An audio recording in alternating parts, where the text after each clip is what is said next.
নমস্কার সকল দর্শক বন্ধুদেরকে স্বাগত জানাচ্ছি এই মুহূর্তের অনুষ্ঠানে ডক্টর প্লাস সুস্থ সুন্দর জীবন একসাথে ডক্টর প্লাস প্রত্যেকটা মানুষকে ভালো থাকার অঙ্গীকারবদ্ধ এবং প্রতিটা মানুষ ভালো থাকতে চেয়েছেন অত্যাধুনিক প্রযুক্তির সাথে নিজেদের ট্রিটমেন্ট ব্যবস্থা নিজেদের পরীক্ষা নিরীক্ষা এবং সমস্ত রেনাউন্ড ডক্টরদের সাথে আপনাদের চিকিৎসাটাকে এগিয়ে নিয়ে যাওয়া এই সবটাই একটা কমপ্লিট কেয়ার যদি দিয়ে থাকে ডক্টর প্লাস। বহু সময় আপনাদের সঙ্গে সরাসরি আসার সুযোগ হয়, অবশ্যই আপনারা ফোন করবেন আপনাদের সমস্যা নিয়ে, কিন্তু আমাদের প্রোগ্রামের একটি বিষয় তো অবশ্যই থাকে, আজও রয়েছে। আর আজকের যে এই মুহূর্তের বিষয় সার্ভাইকাল স্পন্ডিলোসিস। এখন দেখুন, আমি এইভাবে শুরু করতেই পারি, সমস্ত ঘাড়ে ব্যথা কি সার্ভাইকাল স্পন্ডিলাইটিস নাকি সার্ভাইকাল স্পন্ডিলাইটিস বলতে আরও অনেক কিছুর ব্যাখ্যা রয়েছে, অর্থাৎ শুধু স্পন্ডিলাইটিস বলতেই আমরা ঘাড়ে ব্যথাকে বোঝাই। আদপে কি সেটা কি সেটা নিয়ে আলোচনা এবং চিকিৎসা কি আছে, বয়সের কি কোনো মাপকাঠি রয়েছে, সবটাই জানি। রয়েছেন উপস্থিত renowned doctor orthopaedic surgeon doctor Pinaki Roy. স্বাগত স্যার আপনাকে। নমস্কার স্যার, আবারও একটা নতুন পর্বে আপনাকে স্বাগত। এবং আজকে এর আগে বোধহয় ফ্রোজেন শোল্ডার নিয়েও আমরা আলোচনা করেছি, হাঁটু ব্যথা নিয়ে মানে অস্টিওপোরোসিস বা আর্থারাইটিস নিয়ে আলোচনা করেছি। তো আজকে সার্ভাইকাল স্পন্ডিলোসিস নিয়ে আলোচনা, যেটা আমি শুরুতে বললাম যে ঘাড়ে ব্যথা মানে আমার স্পন্ডিলাইটিস হয়েছে। আমি পরীক্ষা নিরীক্ষা করাই বা না করাই, ডাক্তার দেখাই না দেখাই, মানুষের একটা ধারণার এবং খুব শব্দের সাথে পরিচিতি স্পন্ডিলাইটিস। তো সার্ভাইকাল স্পন্ডিলোসিস কি? আচ্ছা, সার্ভাইকাল স্পন্ডিলাইটিস জাতীয় অনেকগুলো শব্দ আছে, যেরকম সার্ভাইকাল মাইলোপ্যাথি, সার্ভাইকাল র্যাডিকুলোপ্যাথি এবং সার্ভাইকাল মাইলো র্যাডিকুলোপ্যাথি। প্রত্যেকটা টার্মিনোলজি কিন্তু আলাদা। স্পন্ডিলাইটিস বা স্পন্ডাইলোসিস কথাটাই যখনই আসে সেটাই হচ্ছে এজ রিলেটেড, মানে ডিজেনারেটিভ। এটা আমরা ইয়াং পেশেন্টদের যদিও ডায়াগনোসিস করি, এখনও করছি, কিন্তু এটা স্পন্ডিলাইটিস বা স্পন্ডাইলোসিস যখনই কথাটা আসছে সেটা হচ্ছে কথাটার মধ্যেই আছে যে এটা it is an age related degenerative প্রসেসের জন্য আমাদের ঘাড়ের ব্যথা হচ্ছে এবং নার্ভের ওপর চাপ পড়ছে। কিন্তু র্যাডিকুলোপ্যাথি মানে সার্ভাইকাল র্যাডিকুলোপ্যাথি এবং সার্ভাইকাল মাইলোপ্যাথি কথাগুলো আলাদা।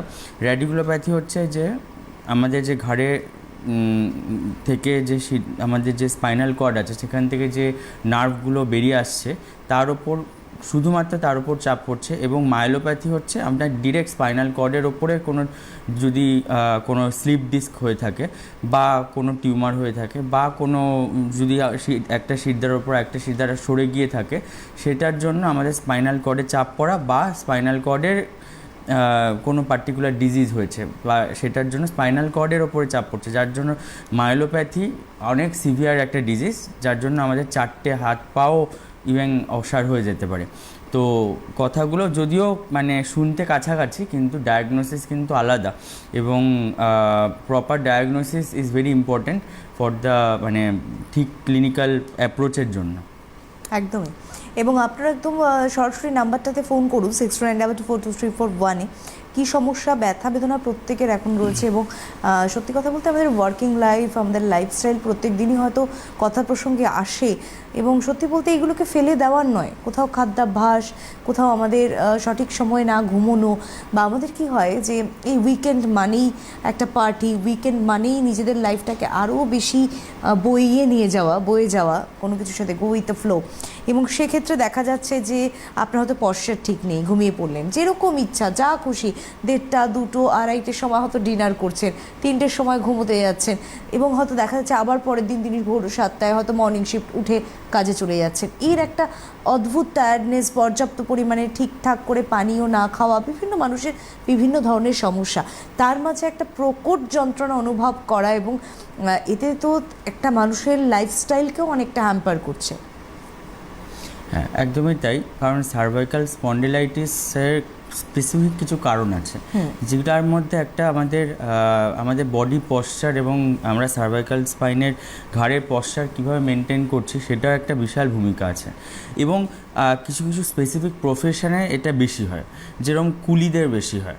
যারা মাথায় বিশাল ভারী মানে ওয়েট বহন করে, বা ডেন্টিস্টদের বেশি হয় যারা অনেক ঘাড় ঝুঁকিয়ে অনেকক্ষণ হয়তো কারোর মুখ খুলে কাজ করছে, বা যারা এখন আইটি সেক্টরে অনেকেই আছে যারা টিভি কম্পিউটারের সামনে বা ল্যাপটপের সামনে অনেকক্ষণ ঘাড় বেঁকিয়ে হয়তো একই পশ্চারে থেকে থেকে অনেকক্ষণ তাদের কাজ করতে হয়। ইভেন এখন স্কুল গোয়িং বাচ্চাদেরও যাদের ভারী ব্যাগ নিয়ে চলতে হয় এবং তাদের পশ্চারটাই এমন হয়ে গেছে তাদের ঝুঁকে ঝুঁকে সবসময় পড়তে হয়, একই জায়গায় বসে বসে ঘাড় বেঁকিয়ে ঝুঁকে ঝুঁকে পড়ছে, তাদের সার্ভাইকাল স্পন্ডিলাইসিস হওয়ার চান্সটা অনেক বেড়ে যায়। এবং সেটার জন্য একটা আমাদের লাইফস্টাইলের মডিফিকেশনের একটা বিশাল ভূমিকা আছে, যেটা একেবারে আমরা এড়িয়ে যেতে পারি না। একদম ঠিক তাই। আচ্ছা স্যার, একটা বিষয়, এই যে বয়সের কথা এলো, যে বাচ্চাদের ক্ষেত্রেও কিন্তু সম্ভাবনা থাকে, অর্থাৎ ভারী স্কুল ব্যাগ বা সঠিকভাবে খেলতে না যাওয়া। এখন তো খেলার বিষয়টা উঠেই গেছে, সবাই তো ফোনে অ্যাডিক্ট, আর ফোনে গেমসেই খেলাটা হয়ে যায়। শারীরিক চর্চা বা শারীরিক যে ব্যায়াম, এক্সারসাইজ, এগুলো কোনো কিছুই হয় না। তো এই ক্ষেত্রে আমার একটা মনে হচ্ছে যে আমরা যদি প্রপার ওয়েতে এক্সারসাইজ না জেনে করি, অনেক ক্ষেত্রে দেখা যায় যে হঠাৎ করে কোনো চোট লাগা, হঠাৎ করে কোনো আঘাত প্রাপ্তি, পরবর্তী ক্ষেত্রে দেখা যাচ্ছে পেইনটা থেকে যাচ্ছে। প্রথম হয়তো 2-4 দিন হয়তো ব্যথার মলম, যেটা সাধারণত আমরা করে থাকি, কোনো স্প্রে বা কোনো মলম ইউজ করে দেখা গেল যে না ঠিক আছে, আমি আপাতত রিলিফ পেয়ে গেছি, ওকে ফাইন, আমি ডক্টর দেখাবো না। কিন্তু সেটা থেকে যাওয়া ব্যথা, অনেক পুরনো কোনো ব্যথা, সার্ভাইকাল স্পন্ডিলোসিসের ক্ষেত্রে এর ফার্দার ট্রিটমেন্ট কী হতে পারে? হ্যাঁ, কোনো রকমই ম্যাসাজ করা যাবে না। আমাদের অর্থোপেডিকে আমরা সবসময় বলে থাকি যে কোনো রকম ম্যানুভার বা কোনো রকম ম্যাসাজ, মানে এখন আমরা ইউটিউব, ফেসবুকে অনেকেই দেখায় যে আমরা সেলুনে যাচ্ছে, ঘাড় খটমট করে খটখট করে ঘাড় করে দিচ্ছে, যাকে আমরা কাইরোপ্র্যাক্টর বলি, যারা একদম মানে ঘাড়ে, হ্যাঁ, এইটা কিন্তু মানে প্রচণ্ড ডেঞ্জারাস একটা জিনিস এবং হিতে বিপরীত হয়ে যেতে পারে। মানে আমার ভালো তো হলোই না, এমন একটা ঘাড়ের হয়তো হাড়ের ওপর একটা হাড়ের ওপর একটা হাড় ফট করে সরে গেল, বা আমাদের স্পাইনাল কর্ডের উপর এমন চাপ পড়ে গেল যে আমার শ্বাস প্রশ্বাস তো বন্ধ হয়ে যেতেই পারে, আমার 4টে হাত পা অসাড় হয়ে যেতে পারে। কিন্তু এরকম 2-3 মাস আগে মনে হয় আমি একটা নিউজও দেখেছিলাম যে সেখানে বলছে যে মৃত্যু পর্যন্ত ঘটে গেছে। এক্স্যাক্টলি, তাই না? একজন বন্ধু রয়েছেন, একটু ফোনটা নিয়ে নিই। নমস্কার, কে রয়েছেন টেলিফোন লাইনে? হ্যালো। হ্যাঁ, আমি রসুলপুর থেকে সুশান্ত পান বলছি। হ্যাঁ বলুন। আমার হচ্ছে ঘাড়ে মোটামুটি 2-3 বছর ধরে সার্ভাইকাল স্পন্ডিলোসিস আছে, বুঝলেন তো? আচ্ছা। হ্যাঁ, ঘাড়ে প্রচন্ড ব্যথা হয়, ঘাড় থেকে পিঠে ব্যথা নেমে গেছে। হ্যাঁ, ঘাড় থেকে পিঠে ব্যথা নেমে গেছে, গা ফাঁস দেয়, গা গুলায় বমি হয়, হ্যাঁ, আমার মাথাও যন্ত্রণা হয়। এটা কিছুটা ভালো থাকবো, সেটা একটু বললে ভালো। না, আপনি কি কোনো ট্রিটমেন্ট করিয়েছেন, বা নিশ্চয়ই আপনি এভাবে প্রত্যেকদিন কাটাচ্ছেন, ওষুধ বা কিছু তো অবশ্যই করিয়েছেন? হ্যাঁ, ট্রিটমেন্ট এক্সরে করিয়েছিলাম, এক্সরেতে ধরা পড়েছে সার্ভাইকাল স্পন্ডিলোসিস হয়েছে। ট্রিটমেন্ট করেছিলাম, ও যন্ত্রণার বড়ি, ওই গা গুলোর বড়ি, এগুলোই দিত, আর কিছু নয়। আর ব্যায়াম বলেছিল ডাক্তারবাবু। আলটিমেট সেই অর্থে কিন্তু ট্রিটমেন্টটা উনি আর কন্টিনিউ করেননি। বেশ, ধন্যবাদ ফোন করার জন্য, সঙ্গে থাকুন স্যার। আচ্ছা, আরেকটা জিনিস হচ্ছে সার্ভাইকাল স্পন্ডিলাইসিসের কিন্তু অনেক রকমের ট্রিটমেন্ট হয়, এবং যদি দেখা যায় প্রথম ক্ষেত্রে আমরা এনসেড, যেটা উনি বলছে ব্যথার ওষুধ এবং গ্যাসের ওষুধ, এবং যেটা হালকা কোনো স্প্রে বা মলম, সেগুলো দিয়ে থাকি। এতে যদি না কমে তখন কিন্তু মানে, যদিও শুনতে খারাপ লাগে, যদিও স্টেরয়েডের কিন্তু একটা রোল আছে, মানে প্রেডনিসোলন হোক বা, সেটা কিন্তু নিজে নিজে খাওয়া যাবে না, ডাক্তারকে প্রেসক্রাইব করতে হবে। কারণ আমাদের যেই এক্সিটিং নার্ভটার উপরে চাপ পড়ছে, তার একটা ইনফ্লামেশন হচ্ছে, যে আমরা যে নার্ভটা স্পাইনাল কর্ড থেকে বেরোচ্ছে সেটার উপরে চাপ পড়ে সেটা ফুলে গেছে। আমরা তার জন্য ফোলা কমানোর জন্য সেটা আমাদের যথাযথ দরকার হলে যদি কয়েকটা দিন শর্ট কোর্স অফ স্টেরয়েড দিতে হয়, সেটাও হয়তো দিতে হতে পারে।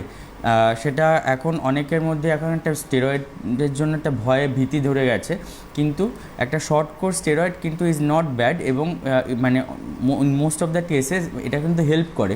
যে আমার যেই ব্যথাটা হয়তো আমি এনসেড খেয়ে, হয়তো বহুবার এনসেড খেয়ে ব্যথার ওষুধ খেয়ে কমছে না, হয়তো একটা শর্ট কোর্স অফ স্টেরয়েড দেওয়ার জন্য আমার তখনকার মতো ব্যথাটা কমে গেল এবং আমি নর্মাল লাইফে ফিরে আসছি। যদি এতে না কমে তাহলে আমার দরকার হলে পরবর্তী ক্ষেত্রে আমাকে এমআরআইও করতে হতে পারে, এবং আমাকে তাতেও যদি না কমে তাহলে আমাকে রুট ব্লক করতে হতে পারে, যেটা আমাদের স্পাইনাল সার্জনরা করে থাকে, যে পার্টিকুলার যেই নার্ভ রুটটার জন্য আমার ব্যথা হচ্ছে সেই নার্ভ রুটে আমরা অ্যানাস্থেটিক কিছু দিয়ে সেই নার্ভ রুটটা আমরা ব্লক করে দিই, যার জন্য আমার পেনটা যাতে আর পারসিস্ট না করে। তাই অনেকগুলো ধাপে ট্রিটমেন্ট হয়। একটা ধাপে ট্রিটমেন্টে যদি আমাদের ফেল করে যায় বা দেখি যে ট্রিটমেন্ট ইজ মানে রেসপন্স ইজ নট এডিকুয়েট, তাহলে কিন্তু আমাদের পরের ধাপগুলোকে এগিয়ে যেতে হবে।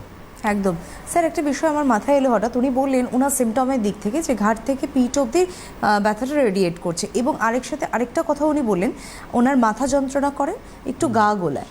আচ্ছা, স্পন্ডিলোলিসিসের ক্ষেত্রে আমি এখানে একটা উল্লেখ করি, আমি অনেককে শুনেছি তাদের নাকি ডান দিক থেকে বাদিক বা বাদিক থেকে ডান দিক এরকম একটা অসুবিধা হয়, অনুভূতিপ্রবণ একটা বিষয় তাদের ঘটে, এবং এই যে সিমটমগুলো উনি বলছেন এটাই কি সার্ভাইকাল স্পন্ডিলোলিসিসের সিমটম, নাকি আমরা আরও অনেক সিমটম যেগুলো নিয়ে আলোচনায় আসেনি? এক্স্যাক্টলি, কারণ মাইগ্রেন একটা বড় একটা বিষয়, এবং মাইগ্রেনের কিছুটা সিমটম এই সার্ভাইকাল স্পন্ডিলাইসিসের সাথে ওভারল্যাপ করে। তাই জন্য সার্ভাইকাল স্পন্ডিলাইসিস আদৌ কিনা সেটাও একটা স্পেসিফিকভাবে মানে ভালো করে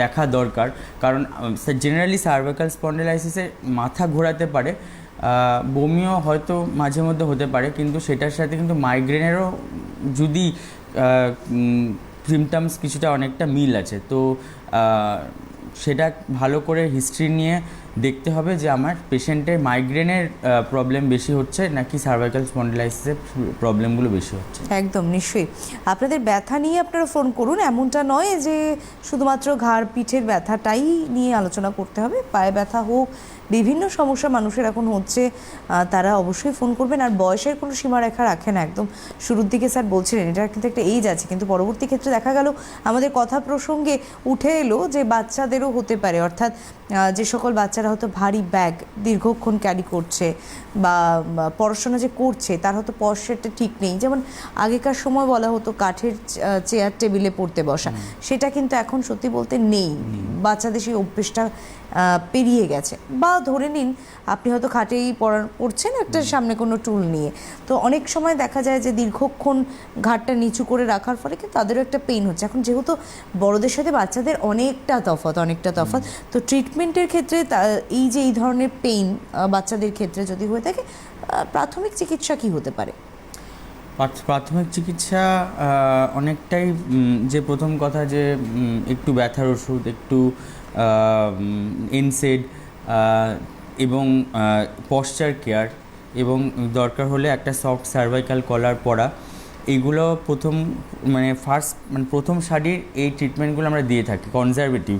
যে যদি আমার 6 সপ্তাহর নিচে আমার ব্যথা অনুভব করছে এবং সিমটমগুলো লেস দ্যান 6 উইকস আছে, তাহলে আমরা এবং তার সাথে আমার কোনো অ্যালার্মিং সিমটমস নেই, মানে আমার কোনো হাত পা অসাড় হয়ে যাচ্ছে না, বা আমার হাত পায়ে জোর কমে আসছে না, বা আমার শুধুমাত্রই ব্যথা, বা ব্যথাটা হয়তো কোনো একটা হাতের দিকে রেডিয়েট করছে, শুধু এইটুকু, কিন্তু তার সাথে কোনো রিলেটেড কোনো আমার যে নিউরো ডেফিসিট আমরা যেটা ভালো ভাষায় বলে থাকি, যে আমার কোনো হাত পার জোর কমে আসছে কিনা, আমার হাত পা ঝিনঝিন নেই বা ওই ধরনের কোনো সিমটম নেই, তাহলে আমরা একটা 6 উইকসের জন্য একটা কনজারভেটিভ ট্রিটমেন্ট দিয়ে থাকি, যে আমাদের ব্যথার ওষুধ, ফোলার ওষুধ এবং ক্যালসিয়াম এই জাতীয় জিনিস, এবং মাসেল রিল্যাক্সেন্ট, ঘাড়ের একটা সফট সার্ভাইকাল কলার পরা, এবং পশ্চার কেয়ার, যেটা আমরা বারবার বলে থাকি। তো সেইগুলো আমরা প্রথমে ট্রায়াল দিই, যে যদি সেইগুলো তখন যদি না রেসপন্ড করে, তখন আমরা পরবর্তী ধাপে এগোই, দরকার হলে আমরা এমআরআইয়ের দিকে এগিয়ে যাই, যে এক্স-রে করা এবং এমআরআই করা। ইভেন আমরা যেটা আমাদের বলি যে আমরা ফার্স্ট 6 উইকসে শুধু প্রথম 6 সপ্তাহ ঘাড়ে ব্যথা এবং আর রিলেটেড আর কোনো কমপ্লিকেশান নেই, আমরা অনেক সময় এক্স-রেও করাতে দিই না, কারণ বলি আমরা আগে কনজারভেটিভ ট্রিটমেন্টটা পাক পেশেন্ট, তারপরে আমরা 6 সপ্তাহ বাদে আমরা একটা দরকার হলে এক্স-রে করবো। এক্স-রে থেকে যদি আমরা সেরকম কোনো স্পেসিফিক সিদ্ধান্তে না আসতে পারি, দরকার হলে একটা এমআরআই করবো। ঠিক আছে, তো প্রথমেই যে দরকার হলে পেশেন্টের ঘাড়ে ব্যথা মানে আগে একটা এক্সরে করে নিতে হবে, সেরকম না। এক্সরে আমরা 6 সপ্তাহ ট্রিটমেন্ট দিয়ে তারপরে আমরা এক্সরে করতে পারি, যদি না কোনো সিভিয়ার কমপ্লিকেশান না থাকে, জাস্ট ঘাড়ে ব্যথা এবং আমার সেটা খুব মিনিমাম অবস্থায় আমরা এসেছি।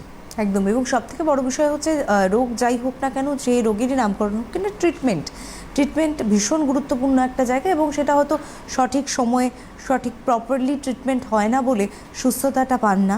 এবং যেটা শুরুতেই হয়তো আমি ডক্টরের কাছে গেলে অনেক আগে ভালো হতে পারতাম, সেই জায়গাটা অনেকটা ল্যাক থেকে যায়। তার দরুনই কিন্তু আমাদের এই অ্যাওয়ারনেস অনুষ্ঠানগুলো আপনাদের সঙ্গে করা। এবং আমি শুরু থেকেই বলছি যে সার্ভাইকাল স্পন্ডিলোসিস নিয়ে আলোচনা করছি, মানে এমন কোনো মানে নেই যে এই সংক্রান্তই আমাদের ফোন করতে হবে। আপনি আপনার বিভিন্ন সমস্যা, বিভিন্ন রোগ, বিভিন্ন অনুভূতি নিয়ে আমাদের কাছে অবশ্যই ফোন করতে পারেন। ডক্টর রয়েছেন, তিনি যেটা ভালো বুঝবেন অবশ্যই আপনাদেরকে সাজেস্ট করবেন। এরপর আসি ডক্টর প্লাসের কথা। ডক্টর প্লাসের অত্যাধুনিক প্রযুক্তির কথা, যেটা দিয়ে আমি শুরু করেছিলাম, অর্থাৎ টেস্ট। গুরুত্বপূর্ণ একটা বিষয় হচ্ছে টেস্টের জায়গাটা। অর্থাৎ যদি সার্ভাইকাল স্পন্ডিলোসিসের ক্ষেত্রে বলি, তাহলে কি টেস্ট আপনারা প্রথমেই সাজেশন দেন? আচ্ছা, 6 উইকস আমরা ট্রিটমেন্ট দিয়েও যখন আমরা দেখছি যে পেশেন্টের রেসপন্ড করছে না, তখন আমরা একটা ফার্স্ট প্রিলিমিনারি ইনভেস্টিগেশন হিসাবে একটা সার্ভাইকাল স্পাইনের এক্সরে, এই পিল্যাট ভিউ, সেইটা আমরা করে থাকি।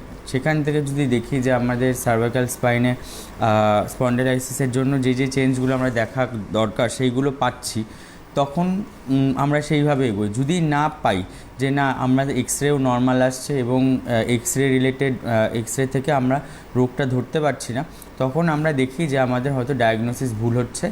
আমাদের হয়তো ঘাড়ের ব্যথা কিন্তু অনেক কারণে হতে পারে। আমাদের অনেক সময় হচ্ছে ব্রেনে কোনো সমস্যা থাকলেও সেটাও একটা ঘাড়ে পেন রেডিয়েট করতে পারে। অথবা আমাদের এখানে স্টার্নোক্লিটোমাস্টয়েড বলে একটি মাসেল আছে, যার স্প্যাজম হয়, যেটা আমরা ইংলিশে ভালো ভাষায় বলে টোর্টিকোলিস, এবং ঘাড়ের স্প্যাজম অনেকেরই আছে। ঘাড় হয়তো কোনো একটা কারণে হঠাৎ করে ঘাড় স্প্যাজম হয়ে একটা ঘাড় বেঁকে গেল, এবং সেটার থেকেও একটা ঘাড়ে ব্যথা হয়। সেটা কিন্তু স্পন্ডিলাইসিস না, সেটা আমরা টর্টিকোলিস বলি, বা ভালোবাসায় স্প্যাজম অফ স্টার্নোক্লিটোমাস্টয়েড মাসেল। তো সেইটার ট্রিটমেন্ট কিছুটা হলেও আলাদা। তো সেইগুলো, এবং তার সাথে সাথেও আরও অন্যান্য অনেক রোগ থাকে যেটা ঘাড়ের ব্যথা রেডিয়েট করতে পারে, তো সেইগুলোকে রুল আউট করা। তো যেরকম অনেক সময় হার্টের ব্যথাও অনেক সময় ঘাড়ের দিকে রেডিয়েট করে, বাঁ হাতের দিকে রেডিয়েট করে। তো ঘাড়ে ব্যথা মানে যে সবসময় সার্ভাইকাল স্পন্ডিলাইসিস হচ্ছে এরকম ভাবাটা কিন্তু কোনো কারণ নেই।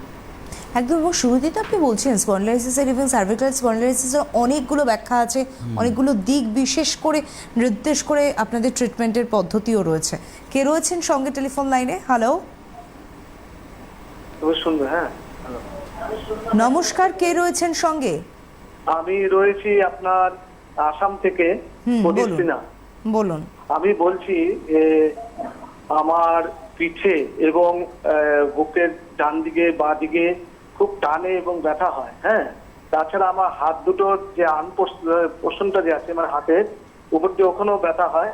এবং আপনার পিঠের এই যে এটা স্পাইনাল কর্ড, হ্যাঁ, তা আশেপাশেও ব্যথা হয়। আবার পিঠের একটা কোনো জায়গায় একটুখানি অবশ ভাবও আছে, বুঝতে পারলেন? হ্যাঁ, এবং পায়েও ব্যথা আছে আমার ওরকম।